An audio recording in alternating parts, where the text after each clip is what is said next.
The forensic zoom algorithm initializes a total spatial, temporal, and acoustic scan of the congressional hearing room.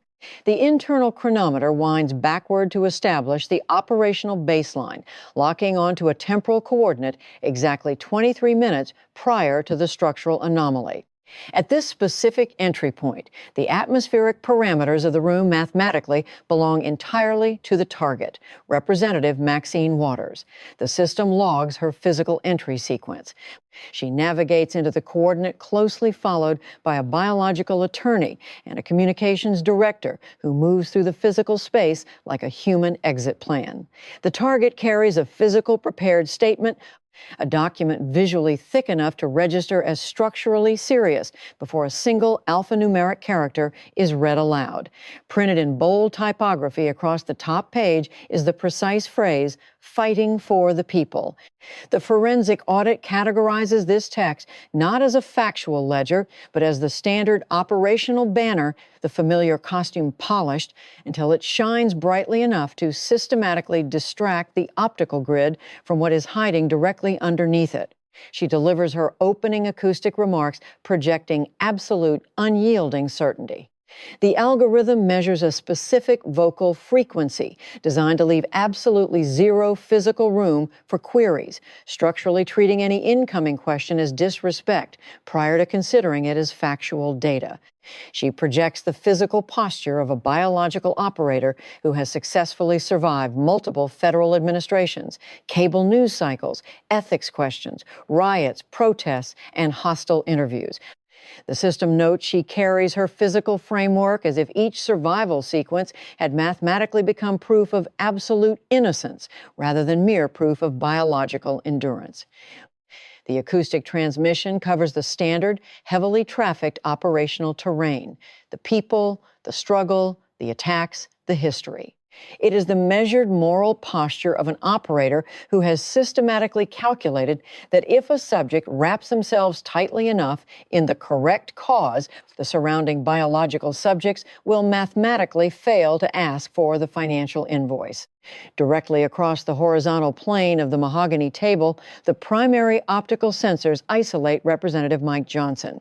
He maintains his seated coordinate through the entirety of the transmission.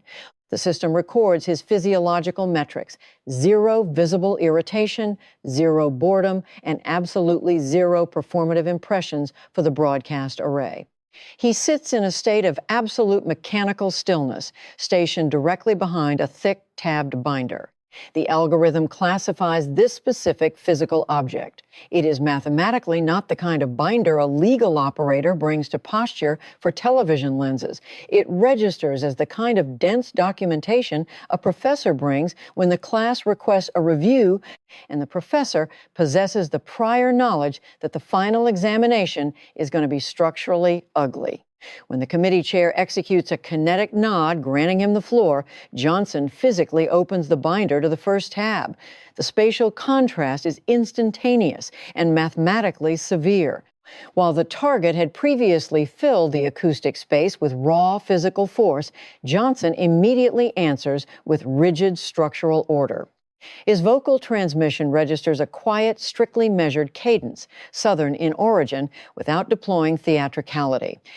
He places each individual word with such careful mechanical precision that even opposing operators are mathematically forced to listen to ensure they do not miss the hook.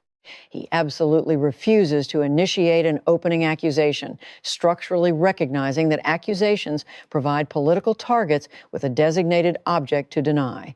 Instead, he drops a foundational rule into the federal record. He outputs the alphanumeric sequence. Before I read any numbers, I want to explain how this is supposed to work. The system logs the lethality of this specific setup. He establishes the absolute minimum moral architecture required for federal operation. He lays it out with painful arithmetic clarity. A biological member of Congress occupies a seat on a committee. That specific committee oversees a commercial industry, and the biological family of that member mathematically does not extract financial profit from that exact industry while the member actively oversees it. He classifies this not as a Republican rule nor a Democratic rule, but the absolute structural floor before public service fundamentally degrades into private enrichment. The timeline advances to the moment of systemic collision. The target's defensive algorithms trigger a massive kinetic response. Maxine Waters executes a rapid, aggressive vertical standing motion.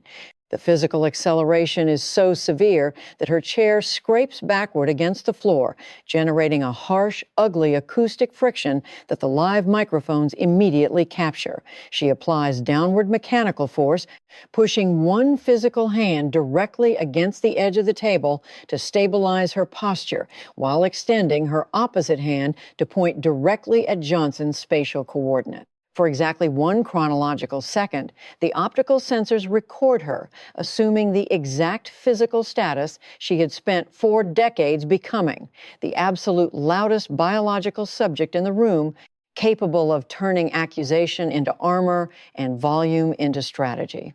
She initiates a high-decibel acoustic strike into the microphone. This is a racist, politically motivated. Then the forensic system records the anomaly. The alphanumeric sequence mathematically fails to complete. The sentence absolutely does not land, does not grow, and fails to transform into the familiar rehearsed speech regarding race, party, and victimhood that typically provides her with enough atmospheric smoke to physically exit the perimeter before the receipts are counted. The terminal end of the sentence simply evaporates, suspended in the atmospheric pressure like a physical flag, completely lacking a pole. The acoustic sensors capture the sudden, dense vacuum. The physical chair bumps against the table. The liquid volume inside her water glass exhibits visible kinetic trembling, and every single optical sensor in the room systematically shifts toward the man sitting directly across from her. Johnson mathematically refuses to flinch. He refuses to execute a verbal interruption and refuses to elevate his vocal decibels to meet her high-frequency transmission, because he already possesses a structural asset significantly louder than a political accusation, sitting completely open in front of him, loaded with tabs, page numbers, dates, verified payments, addresses, and biological names. His geometric alignment remains absolutely unbroken. His physical hands stay exactly where they had been stationed all morning, one on each side of the binder, biological thumbs resting exactly along the spine, projecting the physical geometry of an operator guarding a ledger rather than answering a theatrical performance. His writing pen sits perfectly parallel to the edge of the mahogany table. His water glass remains completely untouched. His facial architecture carries the calm, slightly tired patience of a human subject who has watched a student actively argue with the physical exam after completely failing to study for it. He outputs exactly 2 alphanumeric words and a single contraction into the active microphone. "Ma'am, I'll wait." The system logs the mechanical devastation of the transmission. The phrase is mathematically not soft, it is rigidly controlled. It contains 0 insults, 0 theatrical counterpunches, and absolutely 0 attempts to physically wrestle the room's energy away from her. He structurally treats her high-decibel interruption not as a lethal threat, but simply as ambient noise that will mathematically run out of biological oxygen. The target locks her optical sensors onto him. The civilian gallery stares at his coordinate. The committee staff immediately drop their optical tracking paths downward, staring at their physical papers as if suddenly intensely interested in the geometric margins. The camera array continues its continuous mechanical recording cycle while the absolute silence officially becomes the first structural exhibit of the examination. The target mathematically fails to continue her acoustic transmission. The Kin-Hien-V Fap-Lee forensic zoom algorithm tracks Representative Mike Johnson as he sequentially assumes total operational control of the hearing space. He lowers his optical sensors directly to the tab binder, structurally treating the preceding high-decibel outburst not as a moral emergency, but strictly as a procedural delay. He executes a physical page turn. The system notes the careful mechanical movement of an operator who knows the exact spatial coordinates of every single document because he had personally placed the physical papers there himself. Page 12, he outputs into the active microphone, $88,500 to your daughter for pamphlets. Before the room can acoustically settle, before any biological subject can decide whether to gasp, object, or performatively pretend not to understand the data, he executes another clean mechanical page turn. Page 13, your husband's bank, $12 million in taxpayer money. He turns a third page, sliding another piece of physical paper into the acoustic space like a precision blade. Page 14, he states, your home address, which is not in your district. The system logs the structural trap. The alphanumeric words are almost too simple to effectively dodge when the massive financial numbers backing them are already stationed on the table. Johnson absolutely does not call her corrupt, hypocritical, or deploy any adjectives. The physical binder executes that specific job utilizing better operational manners and significantly sharper teeth. He looks at the target with a calculated calm that mathematically renders her previous anger fundamentally undisciplined by comparison. He inputs a binary query that instantly converts the entire room into a witness stand. Would you like to finish your sentence, or shall I finish the binder? In the microscopic acoustic space existing strictly between her unfinished accusation and his unfinished binder, the physical room completely ceases functioning as Maxine Waters' theatrical stage. Johnson retreats slightly in his document stack to initiate the deep scan structural parameters of the TARP matrix. He systematically identifies the legislative committee, the commercial industry, the specific banking institution, the chronological year, the macroeconomic crisis, and the federal program. He inputs the baseline. The Congresswoman had physically chaired the House Financial Services Committee, the exact federal entity tasked with overseeing American banking.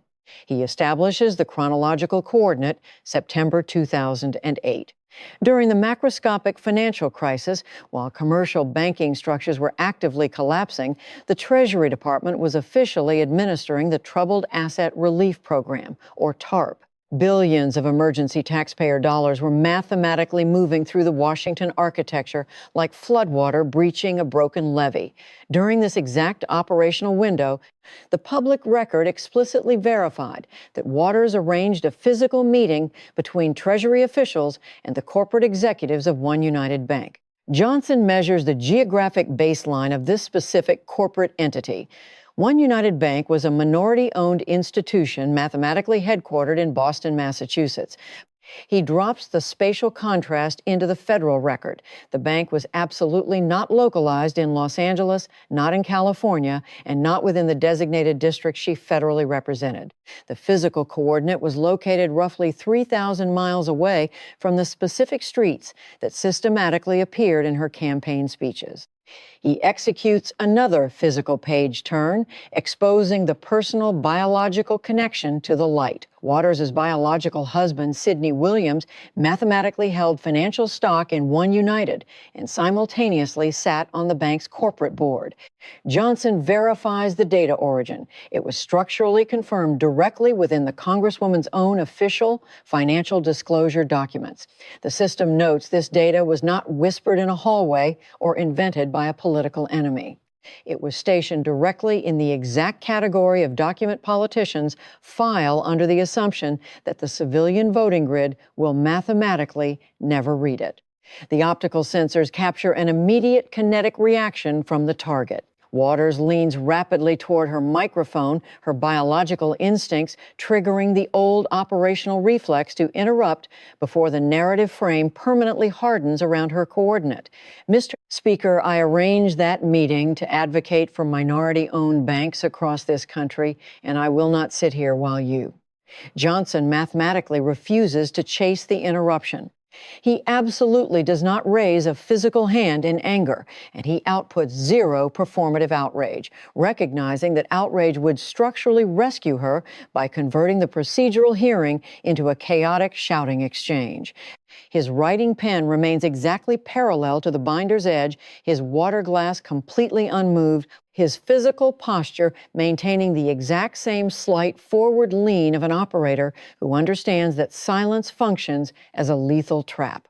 Ma'am, I'll wait, he outputs for the second time.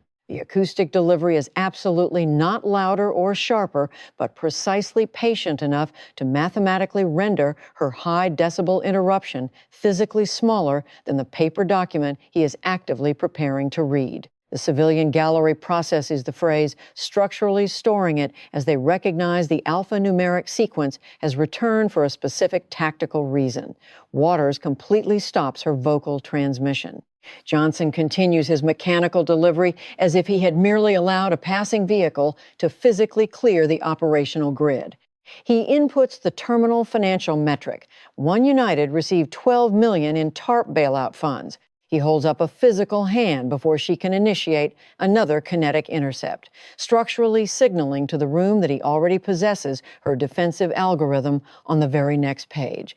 He formally acknowledges the subsequent House Ethics Committee investigation, noting it ran for more than 3 chronological years.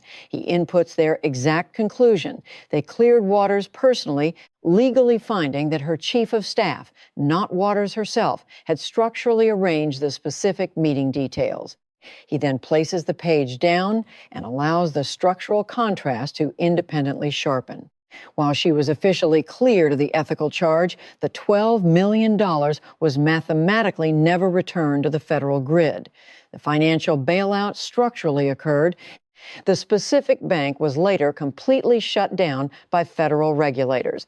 The civilian taxpayers mathematically absorbed the total financial loss, while her husband's corporate stock, which would have possessed absolute zero value without the federal intervention, was temporarily preserved from algorithmic collapse. Johnson extracts the final component of the matrix, an internal Treasury communication dated from the exact week preceding the meeting. The system logs the shift from public explanation into bureaucratic handwriting, the precise coordinate where political narratives systematically terminate. He reads the physical parameters, exactly 3 telephonic calls originating from the Congresswoman's office within exactly 5 business days. The internal notation describes a persistent operational request coming directly from the member rather than navigating through standard interagency channels. Furthermore, a handwritten note stationed strictly in the document's margin explicitly labeled the sequence as unusual for a single bank request. Johnson places the physical paper onto the mahogany table with absolute mechanical precision. He aligns it squarely with the binder's edge and the microphone, displaying the structural discipline to the camera array. 3 calls in 5 days for exactly 1 bank stationed in Massachusetts, where her biological husband held corporate stock. He glances down at the Treasury document, then elevates his optical sensors, displaying a faint facial expression that mathematically stops strictly short of a biological smile. Treasury's own staff found the request unusual. He outputs into the acoustic space. I'll let the room decide why. The algorithm measures the immediate impact. The sentence requires absolutely 0 additional volume because excess decibels would systematically weaken the structural integrity of the strike. It simply sits there in the physical space, plain and structurally poisonous, while the room officially processes the shift. The operator stationed behind the binder has absolutely not come to debate emotional feelings. He has systematically arrived to read operational sequence, biological motive, financial benefit, and structural consequence until the atmospheric fog completely burns off. The algorithm measures a distinct atmospheric shift within the hearing chamber as Representative Mike Johnson executes the next mechanical phase of his operation. He physically turns to the subsequent tab in his binder. The system logs the acoustic signature of the page turning. It possesses the precise rhythm of structural inevitability, mechanically closing one data chapter and opening another without requiring 0 biological drama or wasted kinetic motion. Johnson outputs the next alphanumeric sequence into the microphone. Since 2003, the Congresswoman's campaign committee, Citizens for Waters, had paid her daughter, Karen Waters, and Karen's company, Progressive Connections, a cumulative total exceeding $1.2 million. The forensic audit calculates that this specific numerical category fills the room's spatial volume entirely differently than the $12 million TARP bailout. The $12 million was structurally institutional, involving federal treasuries, macroeconomic crises, and banking regulators. Conversely, this new data packet registers as highly domestic, biologically intimate, and strictly campaign-shaped. It represents the specific architecture of capital that mathematically does not arrive all at once with flashing sirens, but systematically accumulates year after year, physical invoice after physical invoice, actively shielded under operational labels, designed to sound boring enough to completely bypass public optical processing. Johnson mathematically dismantles the primary label. The operational service was formally documented as Slate mailer management.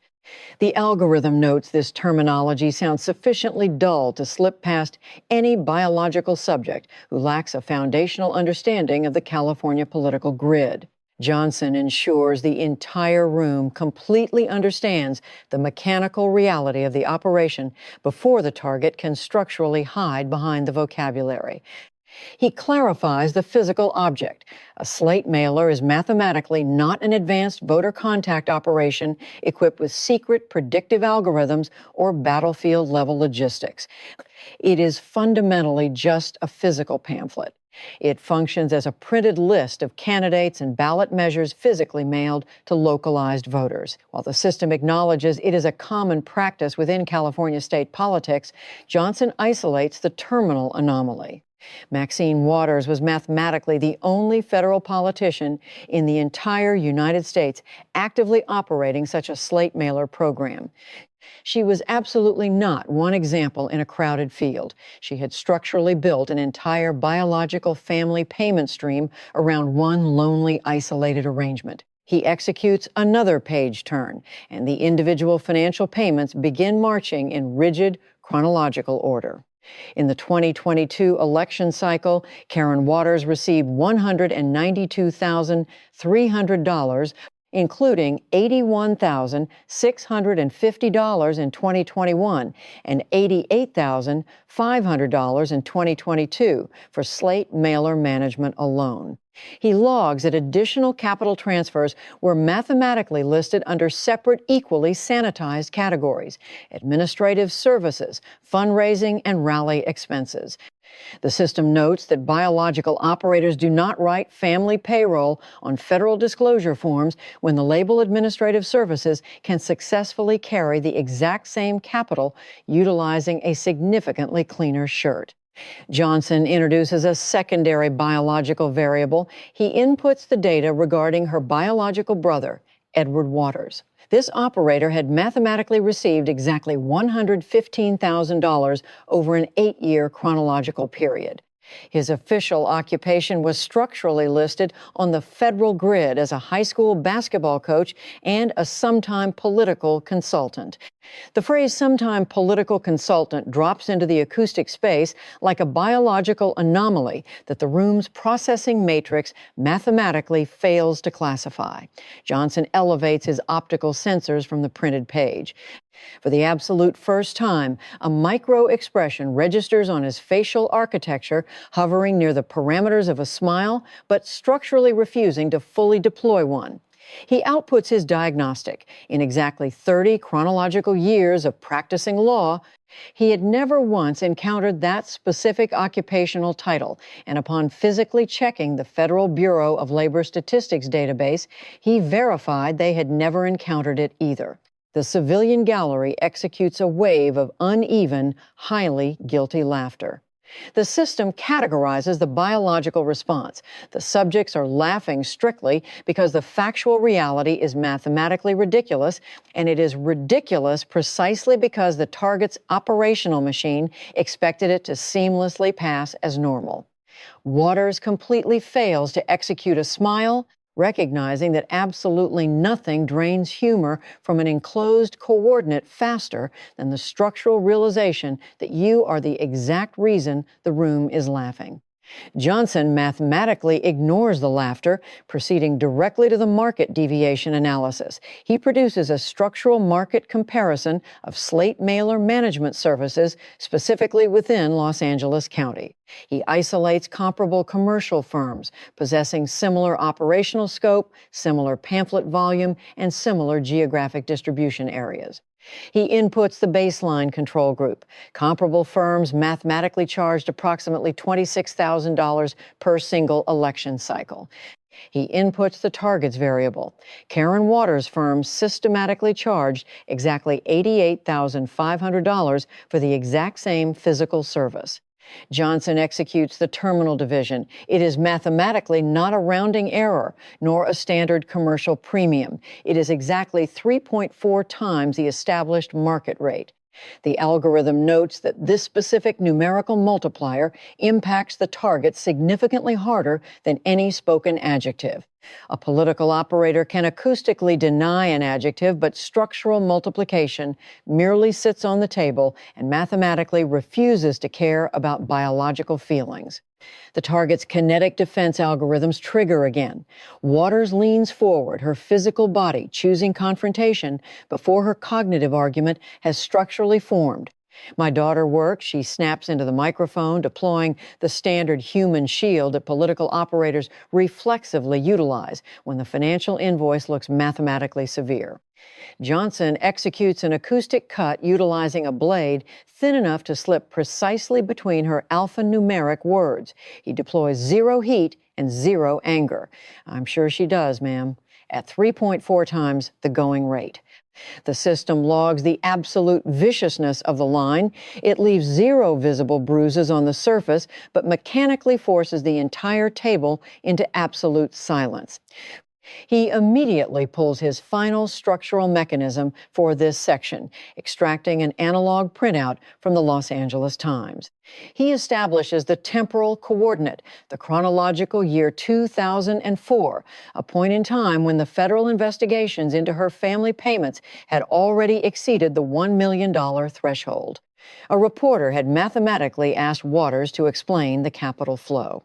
Instead of paraphrasing, Johnson reads her exact historical acoustic response into the modern record, recognizing that the absolute cleanest prosecution simply requires letting the operator testify against their own biological entity from the past. He reads the quote, "We don't have to answer your questions. We are not bad people." He sets the physical printout down and allows the quote to breathe within the acoustic vacuum. He mathematically refuses to editorialize or perform moral disgust. He simply exposes the structural reality.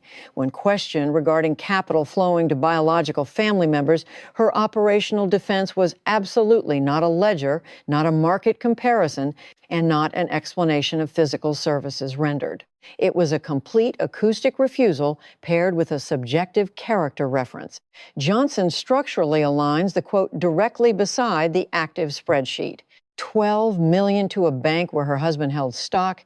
He outputs. He pauses precisely. We are not bad people. $1.2 million to her daughter at 3.4 times the market rate. He outputs. He executes a secondary pause. We are not bad people. The forensic algorithm measures the total degradation of her primary defensive shield. He is absolutely not accusing her of being a bad biological subject. He is mathematically demonstrating that her universal algorithmic response to specific financial data has always been to retreat toward subjective moral immunity. He structurally seals the perimeter. He will not allow her to retreat to that coordinate today, not while the physical binder remains open and the optical lenses are close enough to capture the exact page numbers. The algorithm shifts its primary optical tracking to monitor the next phase of the material audit. Having mathematically established the family multiplier and the market rate deviations, Representative Mike Johnson shifts the operational vector away from campaign finance spreadsheets and directly toward physical geography. He executes a deliberate reach and produces a new physical exhibit. It is a printed photograph.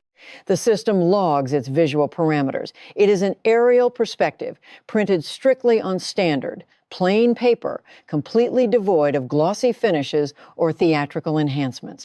It is merely a visual data capture of a residential property that structurally announces massive capital accumulation without requiring any acoustic volume to confirm it. Johnson places the image flat on the mahogany table. He outputs the visual inventory into the federal record.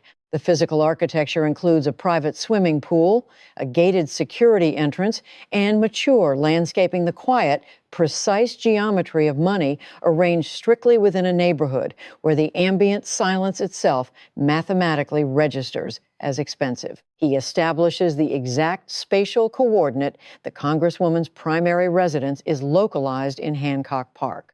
He inputs the financial valuation. The property is mathematically valued at approximately $6 million. He logs the demographic matrix of the coordinate. It is situated in a predominantly white, extremely affluent sector of western Los Angeles. Then Johnson places the subsequent alphanumeric sequence into the acoustic space with the structural force of a physical brick dropping onto glass. It was not in the 43rd Congressional District, he states. He immediately produces a secondary visual exhibit, laying a second photograph directly adjacent to the first. The forensic system notes that this specific spatial contrast absolutely does not require dramatic musical scoring because the raw physical reality has already provided the necessary tension. He establishes the geographic parameters of the second image. This is the actual 43rd Congressional District, encompassing the municipal coordinates of Inglewood, Gardena, and South Los Angeles. He reads the verified socioeconomic metrics into the microphone. These are localized neighborhoods where the official poverty rate mathematically runs at exactly double the national average. The optical data displays homeless encampments physically stretching across civilian sidewalks.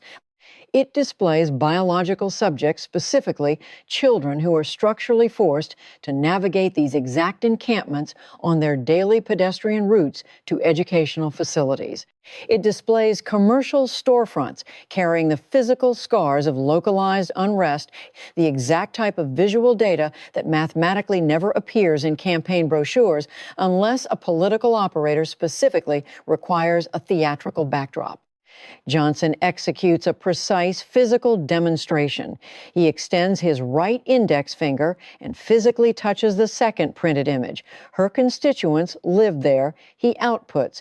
He retracts his hand, extends his left index finger, and touches the first printed image. She lived there, he concludes. The algorithm logs the lethality of this maneuver. It is a mechanically simple comparison, rendered absolutely brutal precisely because it relies entirely on visual evidence. The system calculates that even biological subjects who systematically reject mathematical spreadsheets can instantly process the physical cruelty of distance when it is placed as two contrasting photographs on the exact same table. Johnson inputs the financial anomaly, $6 million on a congressional salary. He allows a micro pause, and then the historical acoustic quote returns for its third chronological deployment. We are not bad people, he outputs. The forensic audit measures how this third repetition lands entirely differently from the previous two. The capital flow is mathematically no longer restricted to a banking institution, a biological daughter, or localized campaign payments. The data has expanded into physical geography, lifestyle segregation, and spatial separation. It highlights the daily mechanical insult of actively representing severe socioeconomic hardship while physically operating from behind a mechanized security gate. Johnson mathematically avoids stating she possesses no legal right to live in affluent conditions, recognizing that such a statement could be easily dismissed as subjective envy. Instead, he executes a much sharper structural proof. He demonstrates that a political operator can successfully build a multi-decade career, acoustically speaking, for the impoverished, while geographically residing far enough away to structurally require a map. The optical sensors track Representative Maxine Waters. She physically stares down at the mahogany table, shifts her optical lock to Johnson, and then looks toward the committee chair. The system analyzes her biological processing. She is actively running an internal search algorithm, desperately searching for the specific version of the hearing room she had confidently walked into exactly 40 minutes prior. The system confirms that specific room has been structurally deleted. The coordinate where vocal volume could successfully bend the physical parameters of the discussion is mathematically gone. The coordinate where high decibel accusations could scatter the data receipts is completely erased. The coordinate where the phrase fighting for the people could sit securely on top of family payments and gated property like a clean, protective blanket is permanently terminated. Johnson had physically pulled one corner of the blanket back, mathematically exposing the exact financial stains hiding underneath. Having completely dismantled the financial and spatial architecture, Johnson executes a major structural shift. He physically closes the primary thick tab binder. He sets it carefully to his left, mechanically aligning the edges with the desk. The algorithm logs this kinetic movement as a complete systemic scene change, despite the fact that absolutely no biological subject has physically left their assigned seat. The thick binder had functioned strictly as an audit of capital. It tracked the specific money that systematically moved through federal committees, bailed out banks, campaign accounts, family LLCs, and elite real estate listings, while public speeches effectively executed the laundering process in broad daylight. Johnson now physically reaches for a secondary object. He extracts a second binder. The sensors note it is physically thinner, lighter in mass, possessing a different color, and structurally far more dangerous to the target's survival. The operational baseline officially transitions. The audit is mathematically no longer measuring what a biological member of Congress can extract from the federal system. It is now measuring exactly what a member of Congress can inject into the civilian system and subsequently pretend not to own once ordinary biological subjects act upon those precise acoustic instructions. Johnson opens the second binder slowly. The acoustic sensors measure a distinct shift in his vocal frequency. He drops the flat cadence of the forensic accountant and adopts the precise, heavy tone of a civics instructor, actively mapping the architecture of public order. I want to talk about what a member of Congress is supposed to say and what a member of Congress is not supposed to say. He outputs into the active microphone. The system classifies this alphanumeric transmission not as a standard conversational transition, but as a rigid structural warning. He has officially ceased counting capital. He is now counting biological consequences. The algorithm notes that this is the exact metric political operators fear most because consequences mathematically refuse to remain confined within federal disclosure forms. They systematically migrate outward into the physical grid. They bleed into civilian restaurants, gas stations, pedestrian sidewalks, courthouse steps, and localized neighborhoods where one reckless alphanumeric sequence emitted from a federal lawmaker mathematically functions as operational permission in the mouth of someone significantly angrier and entirely unrestrained. The forensic algorithmic system recalibrates its tracking parameters as Representative Mike Johnson initiates the deployment of the secondary binder. He turns to a specific tab marked June 2018, executing a deliberate, measurable deceleration in his physical processing speed. The system logs the structural necessity of this kinetic shift. The alphanumeric sequences he is preparing to output have mathematically earned the right to be processed individually, word by word. He reads the 2018 remarks utilizing the exact same calibrated cold acoustic frequency, but operating at a significantly reduced velocity. He recognizes that these are absolutely not financial data points capable of being shielded within boring federal disclosure forms. These are highly combustible public transmissions actively delivered into civilian crowds and sequentially released into a national grid already structurally conditioned to treat political operations as physical street combat. Johnson outputs her exact quote into the active microphone. If you see anybody from that cabinet in a restaurant, in a department store, at a gasoline station, you get out and you create a crowd and you push back on them. Tell them they're not welcome anymore, anywhere. He physically sets the printed page down onto the mahogany desk. For exactly 1 chronological second, he forces the entire hearing chamber to mathematically sit with the naked, unedited structural geometry of that specific sentence. He deliberately strips away the sanitized cable news spin and the protective public relations layers. He exposes the raw instruction, a sitting federal lawmaker, a biological operator officially tasked with writing mandatory rules for the macroscopic population, had actively and explicitly instructed civilian subjects to physically confront public officials within completely private spatial coordinates, restaurants, retail stores, and gasoline stations. Johnson mathematically bypasses any requirement to acoustically shout regarding the inherent danger of the statement because the alphanumeric sequence already carries its own structural gasoline. He acknowledges the First Amendment parameter, noting it legally protects civilian protest because absolutely 0 biological subjects in the room require a rudimentary lecture pretending public criticism is illegal. However, he establishes the terminal difference. There is a rigid mathematical divide between protected civilian protest and a sitting federal lawmaker actively weaponizing the authority of their office to encourage organized physical harassment. Johnson places the analytical blade exactly on that divide. When a private citizen outputs a reckless sentence, it functions merely as ambient noise. But when a federal lawmaker transmits that exact same sequence into live microphones, it structurally mutates into operational permission for external subjects who were actively seeking justification to escalate. He executes a page turn, moving directly from the acoustic transmission to the physical aftermath. He logs the immediate kinetic consequences. Sarah Huckabee Sanders was structurally forced to evacuate a commercial restaurant coordinate in Virginia. Kirstjen Nielsen was physically confronted and cornered by an organized crowd while attempting to consume a meal at a Mexican restaurant in Washington. Senator Ted Cruz and his biological spouse were systematically forced out of a dining facility after civilian protesters entirely surrounded their spatial perimeter. Johnson locks his optical sensors directly across the table at Maxine Waters. The system measures a severe drop in the atmospheric pressure surrounding her specific coordinate. The preceding silence had functioned merely as a tactical pause before her next interruption. The current silence mathematically registers as a closed corner she has been structurally backed into.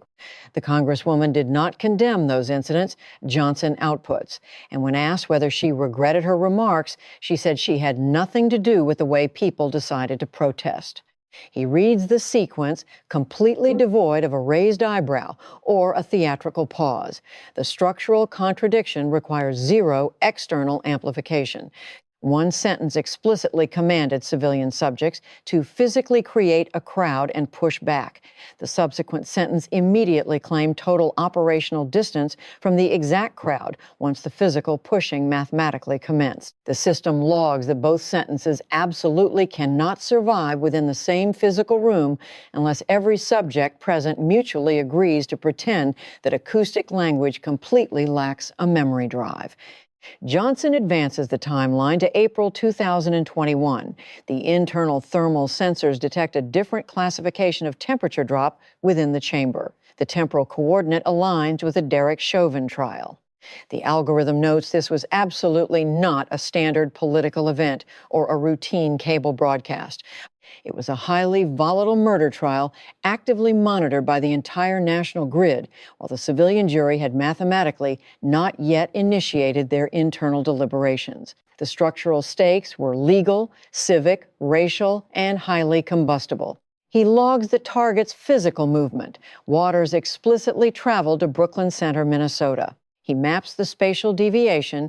This coordinate was entirely outside her state, completely outside her federal district, and completely outside any reasonable operational explanation, except for the unyielding biological magnetism toward physical confrontation whenever the camera array was active and a civilian crowd was pre-assembled. Johnson reads her acoustic transmission, allowing the raw data to carry its own structural weight. We've got to stay on the street, and we've got to get more active. We've got to get more confrontational. We've got to make sure that they know that we mean business. The specific alphanumeric phrase "more confrontational" detonates inside the hearing room with the exact physical force of a kinetic match struck immediately adjacent to an open chemical container.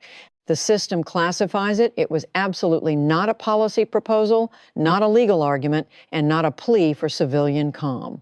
It was a direct, high-pressure operational instruction transmitted while an active judicial jury process was still mathematically breathing. Johnson executes a page turn, instantly producing the defense attorney's official legal motion for a mistrial. He proves that reckless acoustic language mathematically refuses to evaporate when the localized applause terminates. It systematically follows the event into federal transcripts, appellate motions, and structural judicial warnings. He outputs the judicial record. Judge Peter Cahill officially denied the mistrial motion. However, Johnson refuses to terminate the data stream there because the legal denial absolutely did not represent the conclusion of the structural timeline. He reads the judge's exact warning into the microphone. The judge formally stated he wished elected officials would completely cease transmitting acoustic opinions regarding the active case, explicitly noting her behavior was deeply disrespectful to the fundamental rule of law within the judicial branch. Furthermore, the judge mathematically added that Congresswoman Waters may have successfully handed the legal defense a valid appellate mechanism that could result in the entire murder trial being structurally overturned. Johnson reads the judicial warning utilizing the cadence of a terminal verdict. He deploys zero theatrical drama. The raw data is sufficient. A federal judge issuing a recorded warning that a massive murder conviction might be mathematically endangered by a single politician's unhinged rhetoric is a data point designed to completely freeze every functioning adult in the room. This was not an internet commentator. It was the exact biological operator tasked with safeguarding the structural integrity of the trial.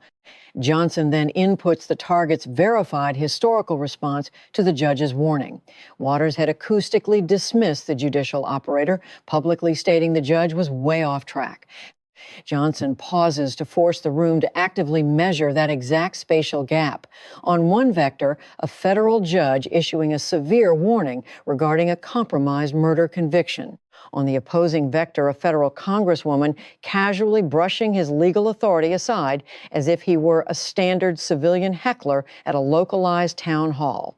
The system calculates that this massive gap is mathematically not a misunderstanding. It is a rigid worldview. When Waters initiates a transmission, she claims moral urgency. When the physical consequences subsequently materialize, she mathematically assigns them to external operators. When a judge issues an objection, he is summarily dismissed. When numbers appear on a ledger, they are completely ignored. Johnson executes a rapid historical compression, moving backward and forward across the timeline to establish the unalterable behavioral pattern. 1992, transmitting no justice, no peace during physical riots she reclassified as a rebellion. 2018, instructing civilians to create crowds and physically push back. 2021, commanding crowds to get more confrontational during an active murder trial, followed immediately by dismissing the presiding judge as way off track. He closes the thin binder. He outputs the terminal sequence that the timeline has already mathematically verified. 30 years of lighting matches, 30 years of walking away from the fire. The target's kinetic defense algorithms trigger again. Waters leans forward, structurally altering her acoustic output. Her vocal frequency drops to a lower register. It is no longer the full volume thunder from the opening sequence. It is tightly controlled, weaponized, and mechanically aimed as she attempts to recover her lost authority by radically narrowing its focus. Mr. Speaker, you do not get to lecture me about the rule of law.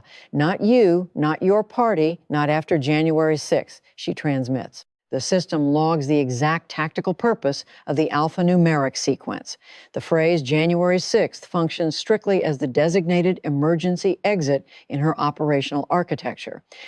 It is the universal door her political faction systematically sprints toward whenever the localized environmental data becomes mathematically too specific to survive. She actively attempts to drag the entire hearing away from her verified quotes, away from the judge, away from the campaign money, away from the physical district, away from Karen Waters, away from One United, away from Hancock Park, and directly back into the macroscopic national fog, where high decibel yelling replaces the requirement to answer the physical page. Johnson mathematically refuses to alter his vector. His biological hands remain completely at rest on the closed binder. His writing pen maintains its exact parallel alignment with the table's edge. His water glass remains completely untouched, the physical ice within the cylinder slowly melting into a structural symbol measuring precisely how long he has been waiting without requiring biological relief. "Ma'am, I'll wait," he outputs into the microphone. The system registers this as the second deployment of the phrase within this specific section. The civilian gallery fully processes the mechanical pattern. It is structurally becoming a real-time catchphrase, possessing a distinct gravitational pull because the biological subjects can physically feel its impact before the alphanumeric sequence even completes. The algorithm is absolute. Every single time the target attempts to generate kinetic motion, Johnson instantly generates structural stillness.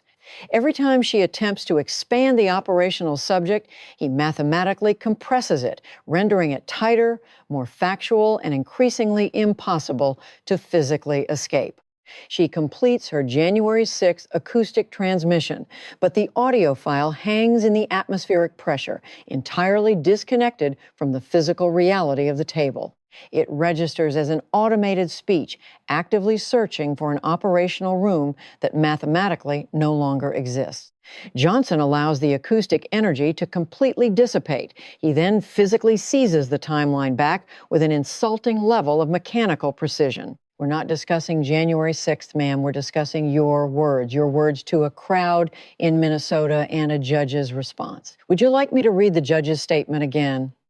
The forensic audit measures the lethal impact of this specific query. It inflicts significantly more structural damage than any elevated vocal frequency could mathematically achieve. He systematically offers her the exact physical object she is desperate to avoid, a forced return to the alphanumeric record. She absolutely does not want the judicial warning reread into the active microphone. The optical sensors record a microkinetic failure. The target's physical mouth opens for exactly half a chronological second. The system logs this brief exposure as the specific biological gap where a political operator's reflex arrives slightly before the actual defensive sentence has successfully compiled. Her mouth then physically closes. For a biological subject historically famous for concluding every single cognitive thought at maximum acoustic volume, that half second of total silence registers as a macroscopic anomaly. The system classifies it. It is mathematically not a surrender in the dramatic sense and absolutely not a confession. It is something significantly colder and structurally more humiliating. It is the absolute measurable absence of the next usable line.